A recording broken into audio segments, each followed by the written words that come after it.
உலகெங்கிலும் நடக்கும் முக்கிய நிகழ்வுகளை குறுஞ்செய்தி வடிவத்தில் தெரிந்து கொள்ள ஆதன் செயலியை டவுன்லோட் செய்யுங்கள். ஆதன் செயலியை டவுன்லோட் செய்ய டிஸ்கிரிப்ஷனில் உள்ள லிங்கை கிளிக் செய்யவும்.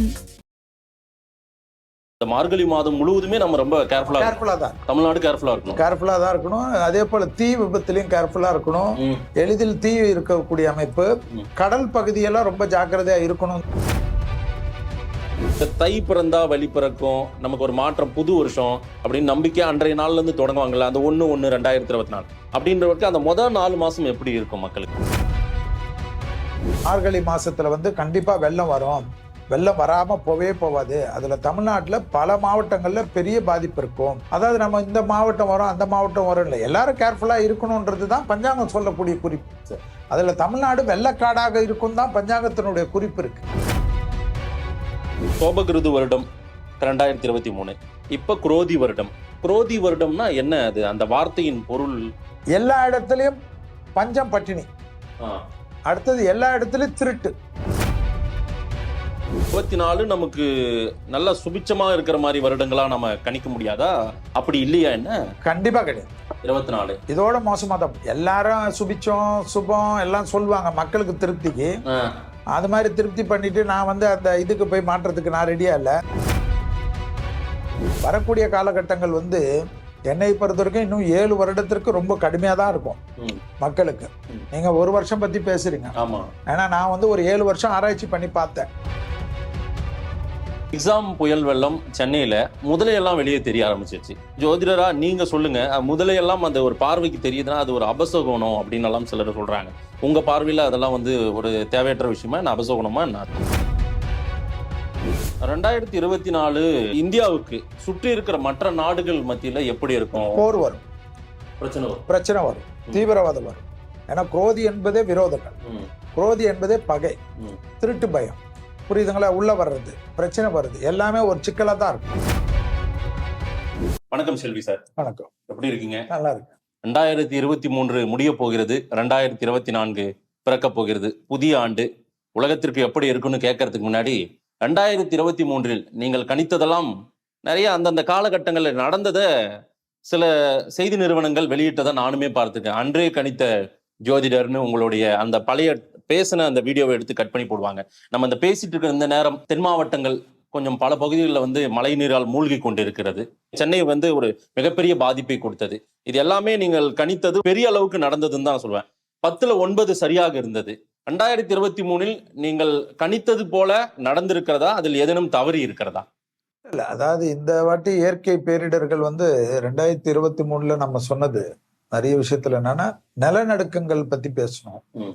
அது தமிழ்நாடு வரைக்கும் உலுக்கிட்டு தான் போயிருக்கு. பெருசா சேதமாவாம இருக்கணும்னு கடவுள்கிட்ட வேண்டிக்குங்க தான் நான் சொன்னேன். வாணியம்பாடி வரைக்கும் நிலநடுக்கங்களுடைய அதிர்வுகள் கர்நாடகா எல்லாமே தான் பார்த்துருக்கோம். அதனுடைய தாக்கங்கள்லாம் அடங்காதுன்றது தான் நம்ம பஞ்சாங்கங்களுக்கு குறுக்கிறது. ஸோ அடுத்தது பாத்தீங்கன்னா 2023 பொது பலன்லேயே நிறைய சொன்னது இயற்கை சேதம் தான். அதே போல மலை சரிவுகள்லாம் குன்னூர் எல்லா இடத்துலயும் ஆயிடுச்சு.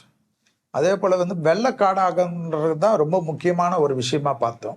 ஆட்சியாளர்களுக்கு நிறைய லெவலுக்கு கெட்ட பேர் வரும்ன்றது தான் அதுல இருந்தது. அது மத்தியில இருந்தாலும் சரி, மாநிலத்துல இருந்தாலும் சரி. ஸோ மத்தியிலேயே நிறைய அளவுக்கு கெட்ட பேர்கள் வந்தது. மாநிலத்துல நிறைய பேருக்கு ஒரே ஒரு வெள்ளத்துல சென்னையே கோட்டையாக இருக்கக்கூடிய திராவிட முன்னேற்ற கழகத்துக்கு அவங்க கட்சிக்காரங்களே நிறைய பேசக்கூடிய அளவுக்கு, அது காலப்போக்கில் மாறும், அதெல்லாம் அடுத்த விஷயம். ஆனா ஒரு 2 நாள் அந்த புலம்பல் கேட்டுதான்ன்றது தான் மக்களுடைய யதார்த்தமான வெளிப்பாடுகள், யதார்த்தமான கோபம், கவுன்சிலர் மேல் கோபம், எம்எல்ஏகள் மேல் கோபம், எம்பிகள் மேல் கோபம்லாம். இதெல்லாம் நேச்சுரலா நம்ம பஞ்சாங்க குறிப்பு தான். இது எல்லாமே நான் கிரெடிட் எடுத்தேன்னு வச்சுக்கோங்களேன், அது உலகத்திலே பெரிய அயோக்கியத்தனமா தான் நான் பார்ப்பேன். நான் சொல்றது எப்பவுமே, நான் எல்லாத்துக்கும் மதிப்பு கொடுக்கறது, நம்மளுடைய பஞ்சாங்கங்களை சரியா நம்ம ஜோதிடர்கள் படிச்சாவே நம்ம பஞ்சாங்கங்களை கொஞ்சம் டீப்பா போயிட்டு 60 வருஷம் பஞ்சாங்கத்தை வச்சு 60 வருஷத்தினுடைய நிலைப்பாடுகள் எல்லாம் இன்னைக்கு கூகுள்ல உட்காந்து ஆராய்ச்சி செய்யணும்ன்றது தான் நான் சொல்லுவேன் ஜோதிடர்களுக்கு. இப்ப நீங்க சோபகிருது வருடம் இருக்கு, அடுத்தது குரோதி வருடம் வருது, அடுத்தது விச்வாஸ் வருடம் வருதுன்னா இதெல்லாம் ரிசர்ச் பண்ணி வச்சுக்கணும். வச்சுட்டாதான் உங்களுக்கு அடுத்து அப்டேட் பண்ண முடியும். நீங்க அப்டேட் பண்ணாம ஜோசியத்துல உட்கார்ந்துட்டு பேர் கிடைக்கணும்னா அது நடக்காது. அதாவது நான் என்ன சொல்றேன், சில கணிப்புகள், சில கால்குலேஷன் போட்டு சொல்லணும். அது நடக்கலைன்னா அதுக்காகலாம் வருத்தப்படக்கூடாது. நடக்காத வரைக்கும் கெட்டது நடக்கலைன்னா நல்லதுன்னு நினைச்சுக்கணும். நம்ம கூத்து பொய்யானாலும் அது உலகத்துக்கு நல்லது நடந்தது தான் நினைக்கும். அதே போலதான் என்னை பொறுத்த வரைக்கும் இப்போ மார்கழி மாசத்துல கூட நான் இப்போ ஒரு மார்கழி மாத பலன்கள் சொல்லி ஒரு சேனலுக்கு கொடுத்ததுல எல்லா கலெக்டர்களும் வந்து அந்த நீர்நிலைகளையும் அந்த மாவட்ட காவல் எல்லாம் வந்து முதலே ப்ரிவென்ஷன் பண்ணி ஒரு வாரத்துக்கு உண்டான சாப்பாடெல்லாம் வந்து ரெடி பண்ணி வச்சிருங்க. மார்கழி மாசத்துல வந்து கண்டிப்பா வெள்ளம் வரும், வெள்ளம் வராம போவாது. அதுல தமிழ்நாட்டுல பல மாவட்டங்கள்ல பெரிய பாதிப்பு இருக்கும். அதாவது நம்ம இந்த மாவட்டம் வரும் அந்த மாவட்டம் வரும் இல்லை, எல்லாரும் கேர்ஃபுல்லா இருக்கணும்ன்றது தான் பஞ்சாங்கம் சொல்லக்கூடிய குறிப்பு. அதுல தமிழ்நாடு வெள்ளக்காடாக இருக்கும் தான் பஞ்சாங்கத்தினுடைய குறிப்பு இருக்கு மார்கழி மாதத்துல. சோ அதுதான் இப்ப நடந்துட்டு இருக்கு. இப்ப தொடங்கி இருக்கு, 2 நாள் தான் ஆகுது. ஆமா, அப்ப இந்த மார்கழி மாதம் முழுவதுமே நம்ம ரொம்ப கேர்ஃபுல்லா தான் இருக்கணும். தமிழ்நாடு கேர்ஃபுல்லா தான் இருக்கணும். அதே போல தீ விபத்துலயும் கேர்ஃபுல்லா இருக்கணும். எளிதில் தீ இருக்கக்கூடிய அமைப்பு, கடல் பகுதியெல்லாம் ரொம்ப ஜாக்கிரதையா இருக்கணும் தான் பஞ்சாங்கம் சொல்லும். பஞ்சாங்கத்தினுடைய அமைப்பு என்னன்னா கடல் உள்ள வரக்கூடிய அமைப்பு இருக்கிறது, திருப்பி வெள்ளத்தால திருப்பி புயல் உருவாக்கக்கூடிய காலகட்டம் இருக்கு. அதே போல அந்தமான் பகுதியெல்லாம் மிக கவனமா இருக்கணும். கேரளாவுக்கு வந்து பெரிய சேதங்கள் காட்டுது. கேரளா வந்து தமிழ்நாடு இருக்கிற மாதிரி கேரளாவுக்கும் ஆரம்பிக்கும் தான் பஞ்சாங்கத்தினுடைய குறிப்பு வந்து மார்கழி மாதத்துல இருக்கு. அதே போல வந்து பிரபலமான பெரிய இண்டஸ்ட்ரியலிஸ்ட் எல்லாம் ஜாக்கிரதையா இருக்கணும். அதே போல வந்து பெரிய அளவுக்கு பேர் புகழ் இருக்கிறவங்க, அதே போல வந்து ஏற்றுமதியாளர் ஏரியா இருக்கு இல்லைங்களா, திருப்பூர் இந்த மாதிரி ஏற்றுமதி, ஈரோடு, அந்த கொங்கு பெல்ட் எல்லாம் ஏற்றுமதி இருக்கும். அங்கெல்லாம் வந்து 1000 பேர் வச்சு வேலை செஞ்சவங்க 300 பேர் 200 பேரை வைக்கக்கூடிய நிலைமைக்கு தொழில் இறங்கிடும். நல்ல ஞாபகம் வச்சுக்கோங்க, இது எவ்வளவு பெரிய கஷ்டம். 1000 பேர் வச்சு வேலை செஞ்சிருந்தவங்க 2000 பேர் வச்சு வேலை செய்வாங்கன்றது வந்து சந்தோஷம். ஆனா 1000 பேரை வச்சு வேலை செஞ்சவங்க டெக்னாலஜி வளர்ச்சி கிடையாது. இந்த வாங்குறதுக்கு நம்மளுடைய ப்ராடக்டை வாங்குறதுக்கு உண்டான ஆர்டர்ஸ் போயிடும். அதனால நிறைய பேர் இருக்காங்க இல்லையா, ஒரு 1000 நிறுவனங்கள், அவங்கெல்லாம் குறுகி ஒரு 10 பேர் 15 பேர் வந்து இந்த பெரிய மோனோபலியா இருக்காங்க இல்லைங்களா. அதாவது அந்த ஃபீல்டில் அதானி போல இருக்கிறவர்கள், அந்த ஃபீல்டில் அம்பானி போல இருப்பவர்கள், அந்த ஃபீல்டில் பெரிய ஜாம்பவானுங்கள், அவங்க தான் சர்வே ஆக முடியும். இதெல்லாம் வந்து வரக்கூடிய குரோதி வருஷத்துல இருக்கக்கூடிய விஷயம். சோ நீங்க வந்து இல்ல, அதுதான் நான் கேட்கிறேன். இந்த சோபகிருது வருடம் 2023, இப்ப குரோதி வருடம். குரோதி வருடம்னா என்ன? அது அந்த வார்த்தையின் பொருள் எல்லா இடத்துலயும் பஞ்சம் பட்டினி, அடுத்தது எல்லா இடத்துலயும் திருட்டு. உலகத்துல எப்படி அமெரிக்கா தெரியாது, லண்டன் தெரியாது, பாரிஸ் தெரியாது, எல்லாம் ஒண்ணுதான். மக்கள் வந்து திருடுவானு. மக்கள் திருடுவானுங்கன்னா பணம் கம்மியா இருக்கும், பணம் கஷ்டமா இருக்கும். இந்த சோபகிருது வருடத்துல பணம் யார் வச்சிருக்காங்களோ வேஸ்டா இன்வெஸ்ட் பண்ணாம கொஞ்சம் சேஃப்டியா வச்சுக்கிறது. அதுல போட்டா இது வருமா, இதுல போட்டா இல்லாம கொஞ்சம் வச்சுக்கிறது. அதாவது நமக்கு தேவையான அடுத்த ஒரு வருஷத்துக்கு பணம் வச்சுக்கிறது தான். இப்ப மாசம் 50,000 ரூபாய் செலவாகுதுன்னு வச்சுக்கோங்க ஒரு வீட்டுக்கு. அவன் ஒரு 6 லட்ச ரூபாய் 15 லட்ச ரூபாய் இருந்தா ஒரு 8 லட்ச ரூபாய் சேஃப்டியா வச்சிருது. மீதி வேணும்னா ஏதாவது இன்வெஸ்ட் பண்ணிக்கோ. நமக்கு தான் வந்துன்னே இருக்குன்னு சொல்லி பண்ணக்கூடாதுன்றதுதான் அதனுடைய அர்த்தம். ஏன்னா திருடப்படும், கொள்ளையடிக்கப்படும். அரசியலா இருக்கட்டும், எந்த வகையிலாவது மக்களுக்கு கஷ்டம் கிடைக்கக்கூடிய ஆண்டா தான் நான் பாக்குறேன். 24. ஆமா, அதாவது 24 சித்திரையிலிருந்து 25 சித்திரை முடியக்கூடிய வரையில் குரோதி வருடம்ன்றது வந்து மக்களுக்கு கொஞ்சம், அதாவது நாட்டுக்கே பணம் பட்டினி, அதே போல பஞ்சம் விரித்தாருது, மழை பெஞ்ச இடத்துல மழை பெய்யாம இருக்கிறது, மழை வராத இடத்துல மழை பெய்யக்கூடியது, மாறி மாறி வருது. இந்த வெதர்மேன் ப்ரெடிக்ஷனா இருக்கட்டும், யார் ப்ரெடிக்ஷனா இருந்தாலும் தப்பு வரக்கூடியது. ஓகே, அதாவது அது போல வந்து மாறக்கூடியது. அதே போல ஆனா பெண்களுக்கு பெரிய அளவுக்கு பாதுகாப்பு, சட்டங்கள் கடுமையாக்கப்படும், மாநில அரசு சட்டங்கள் அதிகரிக்கும், மத்திய அரசு சட்டங்கள் அதிகரிக்கும், நிதி நிலைமைக்கு ரொம்ப போராட வேண்டியது இருக்கும், டாக்ஸ் அதிகமா இருக்கும். மக்களுக்கு இனி எல்லாமே டாக்ஸ் தான். இனி ஏற்கனவே இருந்த மின்சார கட்டணம் திருப்பி உயரும். அது மாநில அரசு மத்திய அரசு எல்லாம் கிடையாது, 2 பேருமே சேர்த்து பண்ணுவாங்க. நான் எந்த கட்சியில இருந்தாலும் யாரையும் குறை சொல்லல விரும்பல. பஞ்சாங்கத்தை பத்தி தான் நான் பேசுறேன், நான் அரசியல் பேசுறேன். சோ 24 நமக்கு நல்ல சுபிச்சமா இருக்கிற மாதிரி வருடங்களா நம்ம கணிக்க முடியாதா? அப்படி இல்லையா? என்ன கண்டிப்பா கிடையாது. 24 இதோட மோசமா தான் போகும். கொஞ்சம் கஷ்டத்துலதான் ஆரம்பிக்க போகுது 24. எல்லாரும் சுபிச்சம் சுபம் எல்லாம் சொல்லுவாங்க மக்களுக்கு திருப்திக்கு. அது மாதிரி திருப்தி பண்ணிட்டு நான் வந்து அந்த இதுக்கு போய் மாற்றத்துக்கு நான் ரெடியா இல்ல. ஏன்னா நான் வந்து ஏற்கனவே கொரோனா சமயத்துல என்னுடைய ஆண்டு பலன்லயே பாத்தீங்கன்னா கொரோனா நோயை தவிர இந்த ஆண்டு ரொம்ப கஷ்டப்படுவாங்கன்னு தான் மக்கள் சொல்லியிருந்தேன். நமக்கு நோயின்றதுல இப்பதான் நாங்க நோயை பத்தி ஆராய்ச்சி பண்ண ஆரம்பிச்சது. இந்த குரோதி வருடத்துல என்ன சொல்றாங்கன்னா, பஞ்சாங்கத்துல, ஆற்காடு பஞ்சாங்கத்துல குப்பையில இருந்து வைரஸ் வரும். அந்த குப்பையில இருந்து வரக்கூடிய வைரஸ் மனிதர்களுக்கும் பாதிக்கும், மிருகங்களுக்கும் பாதிக்கும் தான் சொல்றாங்க. அதாவது புது வைரஸ் வரும், பெரிய அளவுக்கு தொந்தரவு பண்ணும். ஆனா குப்பையால வரக்கூடிய வைரஸ் இது. இந்த குப்பையெல்லாம் எங்க போய் அழிப்பீங்கன்னு தான் பஞ்சாங்கம் கேள்வி கேக்குது நம்ம.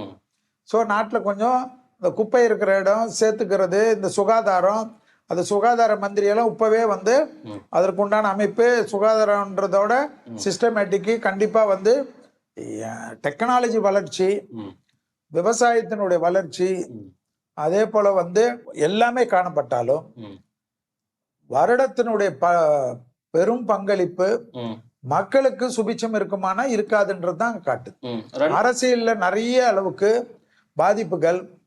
அதே போல வந்து நீங்க என்ன வேணுமா நினைச்சுக்கலாம், இந்தியா முழுவதும் சட்டங்கள் வந்து அறநிலைத்துறைக்கு ஒரு சட்டம், அதாவது என்னடா செல்வி கட்சி அரசியல் பேசுறேன், இதெல்லாம் வரும்னு பஞ்சாங்கம் 60 வருஷத்துல இருந்து இருக்குது.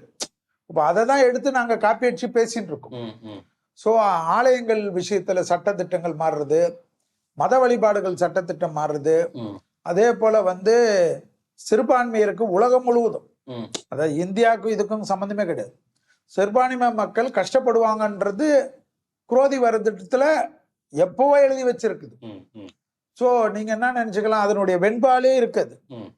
அந்த வெண்பால இருக்கக்கூடிய விஷயத்தை தான் நம்ம பேசுறோம். இந்த வெண்பா வந்து இன்னைக்கு நாத்தை எழுதல, எப்ப 60 வருடம் தமிழ் வருடம் வந்ததோ அந்த காலத்துல எழுதின வெண்பா தான் இப்ப ஒரு வருடமா நம்ம பாக்குறோம். புரியுதுங்களா உங்களுக்கு? சோ இதெல்லாம் வந்து உலக லெவல்ல இருக்கிறது. சில டைம்ல சில வருஷங்கள் நடக்காம போகலாம். ஆனா இதெல்லாம் இந்த வருஷம் வந்து கொண்டு இருக்கக்கூடிய சோபகிருது வருடம் நடந்தது பார்த்தா குரோதி வருடமும் பெரிய லெவலுக்கு தொந்தரவு கொடுக்குன்றது தான் காட்டுது. ஏன் என்றது நீங்க கேட்கலாம். சனி வந்து கும்பத்தில் சொந்த வீட்டில் ஆட்சி இருக்கிறது இப்பதான் டிசம்பர் 20 இருந்து தான் வக்ர நிவர்த்தி ஆகுறார். வக்ர நிவர்த்தினா அந்த முன்னாடி போயிட்டு இருப்பாரு, பின்னாடி வருவார், அதெல்லாம் இல்லாம வந்து ஸ்டெடியா உங்க வீட்டுக்குள்ள வந்து உட்கார வச்சு அவருடைய வேலை நீதி நேர்மை, அதனுடைய டிக்டேட்டர் எல்லாத்துலயும் வந்து பாக்குறது, எங்கெல்லாம் தப்பு நடக்கிறதோ அதை தண்டிக்கக்கூடியவர் தான் சனி. சோ அவர் ஆரம்பிச்சிட்டாரு அவர் வேலையை. இவருக்கு உறுதுணையா யாரு இருப்பாங்கன்னா குரு வீட்டுல இருக்கக்கூடிய ராகு. இதுதான் பஞ்சாங்கத்தினுடைய அமைப்பு. குரு வீட்டுல நீண்ட நாட்கள் நிக்கக்கூடிய கிரகங்கள் எது வந்தாலும் அது வந்து அந்த நாட்டில் அந்த சமயத்தில் உலகத்தில் நல்லது இருக்காது. சோ அடுத்த 1 வருடம் 4 மாதங்கள் குரு வீட்டில் தான் ராகு இருப்பார். அதாவது 2024 2025 ஏப்ரல் மே, அதாவது சித்திரை மாசம் வரைக்கும் சொல்றீங்க இருக்காரு. அது வரையிலுமே இருக்காரு. 1.5 வருஷம் கொஞ்சம் ரொம்ப ஒரு இதாதான் போகுன்றீங்க, ஒரு அழுத்தமாவே போயிட்டு இருக்குன்றீங்க. நாட்கள் என்ன பொறுத்தவரைக்கும் மோசமா தான் போகும். அப்படியா? வெளிப்படையா சொல்லிடுவோம், இருக்கிறத சொல்றேன்றீங்க. மோசமா இருக்கு. என்ன திட்டினாலும் பரவாயில்ல. 24 மோசம். ஆமா, அரசாங்கங்கள் தான் வந்து மக்களை பாதுகாக்கும். நான் சொல்றதெல்லாமே அவங்க எல்லா லெவல்லையும் சேமிச்சு வைக்கணும். ஏன்னா விவசாயத்தினுடைய பொருள் விலை எல்லாம் தாறுமாறா உயரும். இப்போ உயரம்னா நம்ம இப்பவே நம்ம கிட்ட நிறைய இருக்கிறச்சு அதை ஸ்டோரேஜ் பண்ணி வைக்கிறது தானே நல்லது. அப்பதானே மக்களுக்கு கொடுக்க முடியும். கோல்டு ஸ்டோரேஜ் எல்லாம் நிறைய ஆரம்பிக்கணும். ஏன்னா கோல்டு ஸ்டோரேஜ் ஆரம்பிச்சா அந்த சீசனல் பழங்கள்ல, அந்த சீசனல் காய்கறிகள்லாம் வச்சா விலை கட்டுப்பாடு இருக்கும். நம்ம கிட்ட நிறைய வளம் இருக்கு, இடங்கள் இருக்கு, நிறைய அளவுக்கு ட்ரை பகுதியெல்லாம் இருக்கு. ராமநாதபுரம், இந்த புறம்லாம் அதுக்கு ஏற்ற மாதிரி மின்சாரம் எல்லாம் கொடுத்துட்டு, அதே போல வந்து நீங்க பாத்தீங்கன்னா இந்த சென்னை தாண்டி செங்கல்பட்டு தாண்டா அரசாங்க நிலங்களே அவ்வளோ நிலங்கள் இருக்கு. கொஞ்ச நெஞ்ச நிலங்கள்லாம் இல்ல. எல்லா இடத்துலயும் நீங்க வந்து டிட்கோ கிட்கோ சிட்கோ எல்லாம் போடுற இடத்துல எல்லாம் உங்களுடைய இடம் தான். அதெல்லாம் நீங்க அதுல வந்து இந்த கோல்டு ஸ்டோரேஜுக்கு ரொம்ப முக்கியத்துவம் கொடுக்கணும்ன்றது தான் நான் விரும்புறேன். மாநில அரசு வந்து மத்திய அரசு உதவி பண்ணிட்டோம், உணவு பண்ணாம நிறைய பேர் இண்டஸ்ட்ரியலிஸ்ட்காரங்களுக்கு மாநில அரசு ஊக்கப்படுத்தணும். ஏதாவது இந்த கோல்டு ஸ்டோரேஜ் வைங்க, இந்த கோல்டு ஸ்டோரேஜ் வச்சா மாநில அரசு நல்லா பண்ணும். காய்கறிகளுக்கு, பூக்களுக்கு நிறைய வைக்கிறது வந்து பூக்கள் வந்து ஒரு அலங்கார விஷயமா இருக்கட்டும், அது நல்லது, பூக்கள் வைங்க, தப்பு கிடையாது. ஆனா காய்கறிகளுக்கும் பழங்களுக்கும் விவசாயம் அதிகமாக வளரக்கூடிய இடத்தில், விவசாயிகள் அதிகமாக இருக்கக்கூடிய இடத்தில் இந்த கோல்டு ஸ்டோரேஜ் வச்சா லைஃப் லாங்கா, இந்த 1 வருடம் இல்லாமல் எப்பொழுதும் எந்த காலகட்டத்திலையும் அந்த வந்து விவசாயிகளுக்கும் நல்லது, மக்களுக்கும் நல்லதா இருக்கும் தான் நான் இப்போ வந்து ஆதன் இதுல வந்து நான் ஒரு வேண்டுகோள் அரசாங்கத்துக்கு வைக்கிறேன். அது 2024 நெகட்டிவ் வைப்ரேஷனா சொல்றீங்க, பாசிட்டிவ் வைப்ரேஷனா தொடங்குறதுல இருந்து எப்படி இருக்கு? ஏதாவது ஒரு 2-3 பாசிட்டிவ் வந்து உங்களுக்கு சட்டத்திட்டங்கள் தான். சட்டத்திட்டங்கள் வந்து கடுமையாக்கப்படக்கூடிய திட்டங்கள். பெண்களுக்கு அதிக அளவு முன்னேற்றம் இருக்கும். மருத்துவத்துறையில் பலவிதமான நோய்களுக்கு மருந்து கிடைக்கும். அது வந்து பெரிய பாசிட்டிவ் தானே. அதாவது கேன்சரா இருக்கட்டும், அந்த நோயா இருக்கட்டும், இந்த நோயா இருக்கட்டும், மக்கள் வந்து பயப்படுறதுக்கு ஒண்ணும் கிடையாது. இந்த ஆர்கன்ஸ் எல்லாம் இருக்கு இல்லைங்களா, எப்பயுமே இந்த ஆர்கன்ஸ் பிரச்சனை, கிட்னி ஃபெயிலியர், ஹார்ட் ஃபெயிலியர், இந்த ரீப்ளேஸ்மெண்ட் ஆஃப் ஆர்கன்களுக்கெல்லாம் வந்து புதுசாக இந்த ஆர்டிபிஷியல் இன்டெலிஜென்ஸ் இந்த மாதிரி இதுலாம் வந்து மருத்துவத்துறை பெரிய அளவுக்கு வரும்ன்றது தான் பஞ்சாங்கத்தில் காட்டுது. மருத்துவத்துறை அதே போல் அட்வான்ஸு. இப்போ எப்படி டிவி சேனல் ஒரு காலத்துல எல்லாத்துலேயும் ஒரு பிளாக் அண்ட் ஒயிட் டிவி இருந்தது, அப்புறமா கலர் டிவி இருந்தது, அப்புறமா வந்து டிஜிட்டல் வந்தது, எல்லாமே வந்து இப்போ யூடியூப் உடைய ஆதிக்கம் இருக்கிற மாதிரி மக்களுக்கு வேற மாதிரி இந்த டெவலப்மெண்ட் வளர்ச்சி எல்லாம் பிரமிப்பாக இருக்கும். அந்த ஆன்லைனுடைய இந்த பணம் இது இல்லாமல் எல்லாமே ஆன்லைன் ஆகுறதுனால பணம், இந்த கருப்பு பணம் வச்சிருக்கிறவங்களுக்கு எல்லாமே நிறைய பாதிப்புகள் காட்டக்கூடிய அமைப்பெல்லாம் காட்டுது. அதனால வந்து இது ரொம்ப டிஜிட்டலைஸ்டு வந்து உலகத்திலே அது பெரிய லெவலுக்கு ஆகக்கூடிய அமைப்பெல்லாம் காட்டுது.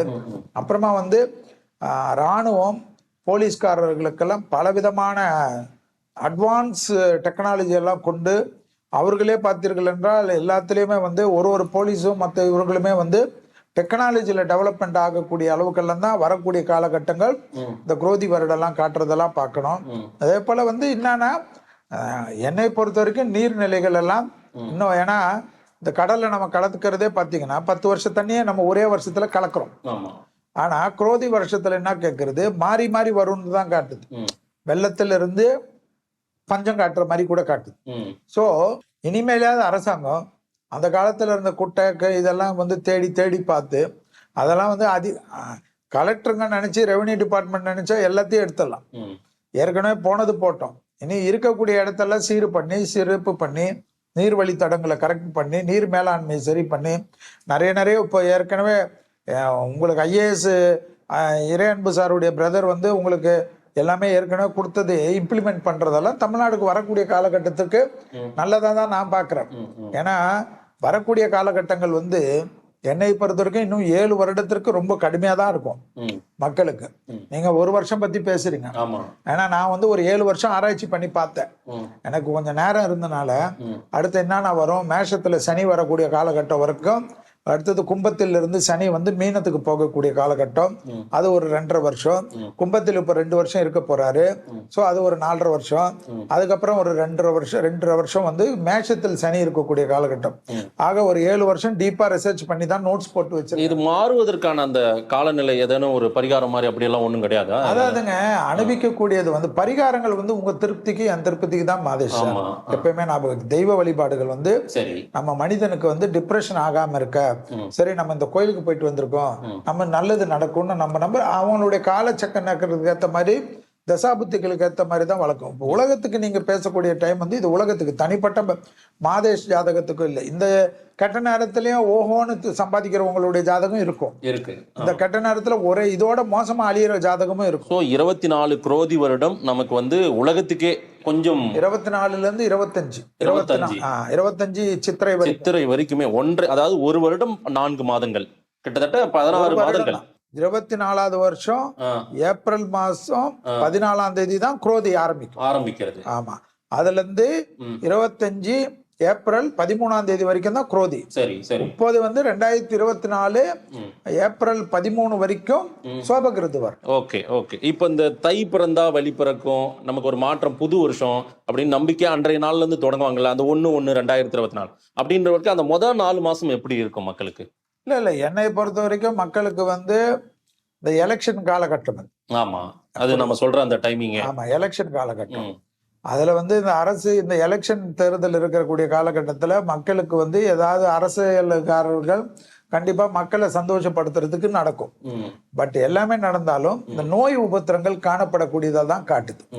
ஸோ நோய்க்காக கொஞ்சம் கேர்ஃபுல்லா ப்ரிவென்ஷன் இருக்கணும். கொரோனா மாதிரி லீவ் கிடைக்கலாம், அதெல்லாம் கிடைக்காது. எந்த நோய் வந்தாலும் நம்ம அனுப்பிச்சு சாக வேண்டியதுதான். ஸோ நம்ம கொஞ்சம் சேஃப்டியா இருக்கிறதுக்கு இந்த நோயுடைய வைரஸை எப்படி காட்டுதுன்னா, இந்த பஞ்சாங்கத்தின் குறிப்பு சுவாசத்தை மட்டும் தான் காட்டுது. திருப்பி சுவாசத்தை மட்டும், ஆனா கடுமையாக இருக்கும் தான் சொல்லுது.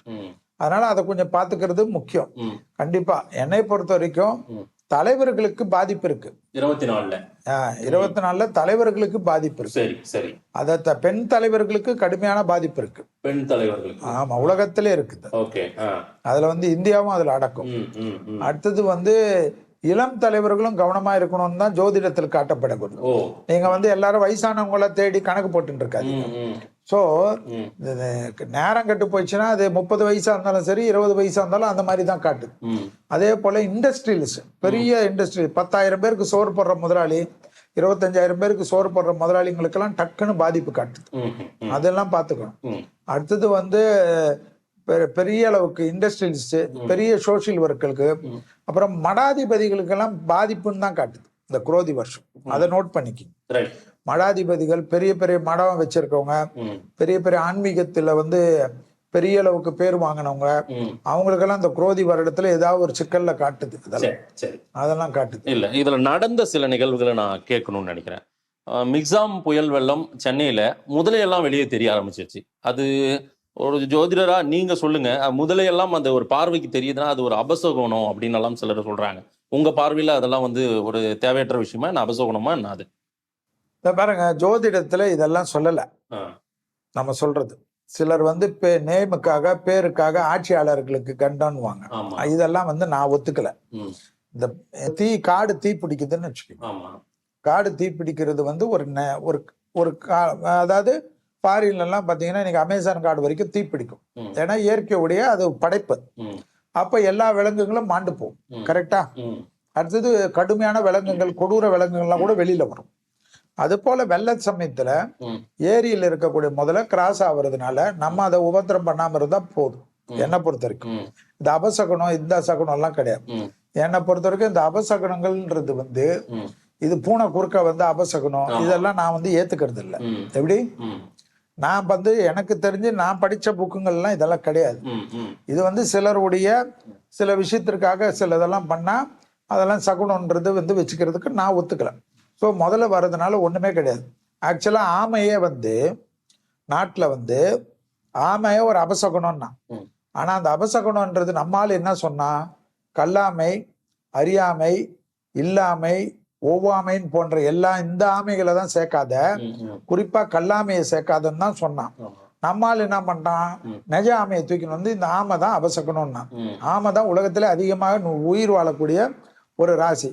சைனீஸ் ஃபெங்ஷூல ஆமை விக்கிரகம் எல்லா இடத்துலயும் வைக்க சொல்லுவான். காயின் மேல வைக்க சொல்லுவான். ஏன்னா அது எப்படின்னா அது குபேரத்தினுடைய பவர். இது சோ இதெல்லாம் நீங்க ஞாபகத்துல வச்சுக்கணும். இதெல்லாம் என்ன பொறுத்த வரைக்கும் இதெல்லாம் எதுவுமே கிடையாது. அதனால முதல்ல வந்த விஷயம் இது இயற்கையா முதல்ல ஏரி பக்கத்துல இருந்தா, குளங்கோட்டை பக்கத்துல இருந்தா, அங்க இருக்கக்கூடிய முதல்ல வெள்ளத்துல இருந்தா வேற இடத்துக்கு போய் அதை பாதுகாப்பா இருக்கதான் செய்யும், நீரோட்டத்துல இருந்து தப்பிக்கிறது. அதனால அது கிராஸ் ஆனதை பத்தி எனக்கு கிடையாது. இது உங்க சேனல்லே பார்த்தேன் நானு. ஒரு ஜோதிடர் சொல்லியிருந்தாரு. இதுக்கும் ஆட்சியாளர்களுக்கும் சம்மந்தம் கிடையாது. இந்த ஸ்ரீரங்கம் கோயில்ல ஒரு பக்தர் தாக்குதலுக்குள்ளாகி ரத்தம் சிந்தியது, அதற்கு பிறகு பரிகாரம் செய்துதான் அந்த கோயிலுடைய நடையை சாத்தப்பட்டு மறுபடியும் திறந்தாங்க. அதெல்லாம் நடந்தது. இதனால ஏதானும் நமக்கு பாதிப்பு இருக்கும்? எப்பயுமே கோயிலில் ரத்தம் படுவது ஒரு தப்புன்றது சாஸ்திரம். அது பூனைக்கு அடிபட்டாலும் தப்பு தான். புரியுதுங்களாங்க? அதாவது அவ்வளவு பெரிய கோயில், என்னை பொறுத்த வரைக்கும் பக்தரே தப்பு பண்ணிருக்கட்டும். நான் அதுல விதண்டாவாதம் பண்ண முடியும். அதை அவங்கள பிடிச்சி போலீஸ்ல ஒப்படைச்சிருந்தா அது தப்பு கிடையாது. அங்க இருக்கக்கூடிய காவலர்கள் கோயில்ல வேலை செய்யறவங்களுக்கு அங்க இது மாதிரி மேன் ஹேண்டில் பண்றது மிகப்பெரிய தப்பு. அது தமிழ்நாட்டில் இருக்கக்கூடிய அறநிலைத்துறையுடைய மந்திரியும், அறநிலைத்துறையுடைய கமிஷனரும், அறநிலைத்துறையுடைய செக்ரட்டரியும் எல்லாருக்கும் அட்வைஸ் பண்றது இல்லாம இது போல மேன் ஹேண்டில் பண்ணவங்களை கடுமையான சட்டத்திட்டம் பண்ணி அவங்களுக்கு ஏதாவது ஒரு பனிஷ்மெண்ட் கொடுத்தாதான் இது நடக்காது. இது கண்டிப்பாக அந்த கோயில்ல நடந்த ஒரு விஷயம் தவறாக தான் சாஸ்திரத்தில் சொல்லப்படக்கூடிய விஷயம். ஏனென்றால் ரத்தங்கள் வருவது, அதே போல அந்த கோயிலில் இருக்கக்கூடிய விலங்குகளுக்கு அடிபடுவது, அந்த கோயிலில் இருக்கக்கூடிய சப்போஸ் அங்க இருக்கக்கூடிய யாராவது பூஜாரிகள், பட்டாச்சாரியர்கள் அந்த வேலை நேரத்திலே அவர்களுக்கு உயிருக்கு ஏதாவது கண்ட வருதா இருந்தாலும் அபசகனமா தான் பார்ப்போம். சரி, அதனால ஏதேனும் சிக்கல் ஏற்பட வாய்ப்பு இருக்கா என்ன? சிக்கலுக்கு தான் அவர்கள் கோயில் முறைப்படி பூஜை பண்ணிட்டாங்கல்ல, முடிஞ்சிருச்சு. அவ்வளவுதான். எப்பவுமே சாஸ்திரத்துல என்னன்னா ஒண்ணு நடந்ததுன்னா ஒண்ணுக்கு ரெமெடின்னு ஒண்ணு கொடுத்துருக்காங்க. அந்த ரெமெடி பண்ணிட்டு அதோட முடிச்சிடணும். அதை விட்டுட்டு அதை வச்சு பூதம் கிளப்பின்னு இருக்கிறதுக்கெல்லாம் வந்து அது வந்து எப்படின்னா அரசியல். அது வந்து இது கிடையாது, சாஸ்திரம் கிடையாது. நம்ம வீட்டுல எல்லார் வீட்லயும் மரணம் வரும். ஆமா, எல்லார் வீட்லயும் வரும். ஜோதிடர் வீட்டிலும் வரும், செல்வந்தர் வீட்டுல வரும், அரசியல்வாதி வீட்லயும் வரும், பிச்சைக்காரன் வீட்லயும் வரும். இதுக்குன்னு தான் நம்ம வீட்டுல என்ன பண்றோம், எல்லாரும் என்ன பண்றாங்க, 16ஆம் நாள் காரியம் பண்றாங்க இல்லையா? அதை பண்ணிட்டு அவங்கவுங்க வந்து சொந்தக்காரங்க வந்தாலும் சரி, எவ்வளவு பேர் வந்தாலும் அவன் வேலையை பார்க்க போயிடறான், அடுத்த வேலைக்கு பண்ண போறான். அதே நினைச்சிட்டு இது வந்து ஒரு அபசகனம் வந்துடுச்சுன்னு சொல்லிட்டு அவன் வாழாம இல்ல. புரியுதுங்களா உங்களுக்கு? புருஷன் செத்தாலும் 2வது நாள் பொண்டாட்டி காப்பி குடிக்க ஆரம்பிச்சிடறான், 3வது நாள் சாப்பாடு சாப்பிட ஆரம்பிச்சிடறான். பொண்டாட்டி செத்தாலும் இதுதான் யதார்த்தமான உண்மை. ஏன்னா நம்ம உடம்புல இருக்கிற சுகர் குறைய நமக்கு மனிதனுக்கு ஒரு வாய் காப்பியாவது சாப்பிடுப்பா அப்படிதான் சொல்லுவாங்க யாரா இருந்தாலும், எல்லார் வீட்லயும். ஸோ இந்த அபசகனங்கள்ன்றது உயிர் போறது வந்து இந்த உலகத்தில் கடவுள் கொடுத்த உயிர் வந்து கடவுளுக்கு தான் சொந்தம். என்னை பொறுத்த வரைக்கும் ரத்த காயம் ஏற்பட்டது. அந்த ரத்த காயத்துக்கு உண்டான அங்க வந்து அந்த சமயத்துல வந்து பிரசங்கம் பார்த்து அதற்கு உண்டான என்ன பூஜை முறையோ அதை செஞ்சிருப்பாங்க. அந்த பூஜை முறை செஞ்சுட்டு சுத்தப்படுத்தி கழுவி விட்டுருப்பாங்க. அதோட அது முடிஞ்சு போச்சுன்னு தான் நான் சொல்றேன். 2024 இந்தியாவுக்கு சுற்றி இருக்கிற மற்ற நாடுகள் மத்தியில எப்படி இருக்கும்? போர் வரும், பிரச்சனை வரும், தீவிரவாதம் வரும். ஏன்னா குரோதி என்பதே விரோதங்கள், குரோதி என்பதே பகை, திருட்டு பயம், புரியுதுங்களா? உள்ள வர்றது, பிரச்சனை வருது, எல்லாமே ஒரு சிக்கலா தான் இருக்கும். என்னை பொறுத்த வரைக்கும் 2025 சித்திரை வரைக்கும் ஜாக்கிரதையா இருக்கணும் தான் நான் ஆட்சியாளர்களுக்கு சொல்லுவேன். எல்லா லெவல்லையும் பிரச்சனை, எல்லா லெவல்லையும் பாதிப்பு தான் இருக்கும். யாரும் வந்து நமக்கு ஃப்ரெண்ட்லியா இருக்கிற சிலோன் கூட நமக்கு ஆப் அடிக்க தான் பார்ப்பான். என்னை பொறுத்த வரைக்கும் அதுதான். சைனாக்காரன் மூலியமா ஏதாவது தொந்தரவு வரும், அப்படி ஏதாவது அவன் தொந்தரவு பண்ணா தமிழ்நாட்டை தான் தொந்தரவு பண்ணுவான். இயற்கை சேதங்கள் வரும், எதிரிகளால் பிரச்சனை வரும். ஞாபகம் வச்சுங்க, அதாவது இயற்கை சேதங்கள் பஞ்சபூதத்திலே பிரச்சனை வரும். நீர் கண்டிப்பாக வரும், காத்தால் பிரச்சனை வரும், நெருப்பால் பிரச்சனைகள் வரும். இதெல்லாம் வந்து பயங்கர லெவலுக்கு காணப்படக்கூடியதை தான் காட்டுது. நிலநடுக்கங்கள் ஏற்படும். நிலநடுக்கங்கள் வந்து மிஸ்ஸே ஆகாது. நிலநடுக்கங்கள் வந்து உலகத்தை பெரிய புரட்டு போடும். நீங்கள் வந்து 10,000 பேர் சாப்பிடுறது, 20,000 பேர் சாப்பிடுறது, ஏற்கனவே நிலநடுக்கங்கள் வந்த பகுதியெல்லாம் ஜாக்கிரதையா தான் இருக்கணும்ன்றது தான் நான் சொல்றேன். இந்தியாவில் வந்து ஏற்கனவே குஜராத் எல்லாம் வந்துட்டு போயிருக்கு, தமிழ்நாடு வரைக்கும் வந்துட்டு போயிருக்கு. இதுல ப்ராப்ளம் என்னன்னா அழிந்த நகரங்கள்னு இருக்குல்ல, மகாபலிபுரம் ஏற்கனவே அழிந்தது, தனுஷ்கோடி ஏற்கனவே அழிந்தது, ஸ்ரீலங்கா ஏற்கனவே அழிந்தது. இந்த கடலால் அழிந்த நகரங்கள்லாம் மீண்டும் வந்து அது அதே இடத்தில் தொந்தரவு ஆகிறதுக்கு உண்டான அமைப்பா தான் நான் பார்க்கிறேன். அது தை மாசத்துல இருந்தே நடக்கும். இந்த வருஷத்துல தை மாதத்துல இருந்தே